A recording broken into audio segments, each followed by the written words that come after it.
Everyone, welcome to my channel. I am Neha. आज करेंगे हम क्लास 11 बिजनेस स्टडीज़ एंड आज का हमारा टॉपिक है कॉमर्स। एंड गाइस, इस चैनल पे हम जितनी भी वीडियोस करेंगे वो सभी एनसीईआरटी की बुक्स में से करेंगे। सो देखो, कॉमर्स क्या होता है, इसमें दो टाइप की एक्टिविटीज़ आती हैं। एक आता है ट्रेड और एक आता है ऑक्सिलरीज टू ट्रेड। ठीक है, दो चीज़ें इंक्लूड होती है आपकी कॉमर्स में। Buying and selling of goods is termed as trade. Trade का मतलब क्या है? Buying and selling of goods, यानी गुड्स को खरीदना या बेचना, ये काम ट्रेड में आता है। But there are a lot of activities that are required to facilitate the purchase and sale of goods. लेकिन और भी बहुत सारी एक्टिविटीज़ होती हैं जो हमें हेल्प करती है इन गुड्स को परचेज और सेल करने में। यानी जब हम ये ट्रेड करते ही हैं तो कुछ सर्विसेज ऐसी एक्टिविटीज़ होती हैं जो इन चीज़ में हमारी हेल्प करती हैं। इन सर्विसेज को कहा जाता है ऑक्सिलरीज टू ट्रेड। ठीक है, अब ये सर्विसेज हैं कौन सी जिनसे हमें हेल्प मिलती है ताकि हम ट्रेड कर सकें, व्यापार कर सकें, जैसे transport, banking, insurance, communication, advertisement, packaging, warehousing, commerce. ठीक है, ये सारी एक्टिविटीज़ हैं जो हमें हेल्प करती हैं कि हम गुड्स एंड सर्विसेज को खरीद सकें और बेच सकें। ठीक है, अब बात यह है कि ट्रांसपोर्ट कैसे हेल्प करता है। सबको पता है कि ट्रक्स हैं, शिप हैं, ट्रेन हैं, तभी तो हम सामान को एक जगह से दूसरी जगह पहुंचाते हैं। बैंकिंग कैसे हेल्प करता है, सबको पता है कि पैसे किसी एक इंसान को दूसरे इंसान को देने हैं तो बैंक्स की हेल्प चाहिए, है ना। Commerce provides the necessary link between producers and consumers. अब आपका जो कॉमर्स है वो किसके बीच का लिंक है? प्रोड्यूसर और कंज्यूमर के बीच का लिंक है। ठीक है, कैसे भाई? कॉमर्स की हेल्प से ही गुड्स प्रोड्यूसर से कंज्यूमर तक पहुंच पाते हैं। It embraces all those activities which are necessary for maintaining free flow of goods and services. इसमें वो सारी एक्टिविटीज़ आती हैं जिससे कि free flow of goods and services हो पाता है, यानी गुड्स जो है प्रोड्यूसर से आराम से कंज्यूमर तक जा पाते हैं। Thus, all activities involving the removal of hindrances in the process of exchange are included in commerce. So, वो सारी एक्टिविटीज़ जिसकी वजह से हम प्रोसेस ऑफ एक्सचेंज का इधर क्या मतलब है कि एक्सचेंज कर पाते हैं गुड्स एंड सर्विसेज। ठीक है, ये कर पाते हैं। हिंड्रेंसेस यानी कोई भी प्रॉब्लम या रुकावट आती है तो वो हट जाती है। ठीक है, सॉल्व हो जाती है, हम ऐसा बोल सकते हैं प्रॉब्लम, और हमारा आराम से एक्सचेंज हो पाता है। गुड्स एंड सर्विसेज जो है हम खरीद बेच पाते हैं।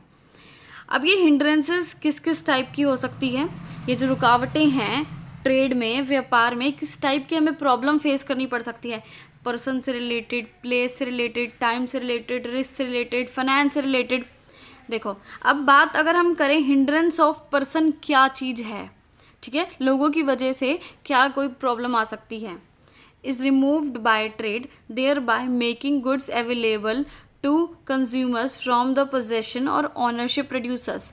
हिंड्रेंस ऑफ पर्सन क्या है? यानी अगर हमें प्रोड्यूसर से कंज्यूमर तक गुड्स पहुंचाने हैं तो प्रोड्यूसर खुद तो पहुंचाएगा नहीं, है ना, किस किस के घर तक पहुंचाएगा? तो बीच में से कुछ पर्सन चाहिए, कुछ लोग चाहिए जो उसकी हेल्प कर पाएँ, जैसे होल सेलर्स, रिटेलर्स, कि गुड्स को कंज्यूमर तक पहुँचा सकें, है ना। तो हमें ये चीज़ में हेल्प करती है कि हम गुड्स आसानी से कंज्यूमर तक अवेलेबल करा सकते हैं, प्रोड्यूसर से कंज्यूमर तक।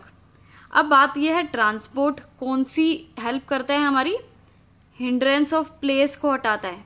ठीक है, यानी ट्रांसपोर्ट किस चीज़ में हेल्प करता है? गुड्स को प्लेस ऑफ प्रोडक्शन से लेके जाता है मार्केट तक। प्लेस ऑफ प्रोडक्शन यानी जहाँ पे उनका प्रोडक्शन होता है वहाँ से उठा के गुड्स को एक ट्रक या फिर ट्रेन कहाँ तक लेके जाता है? मार्केट तक लेके जाते हैं, जहाँ पे कस्टमर्स हैं, जहाँ पे दुकानें हैं, वहाँ तक लेके जाता है।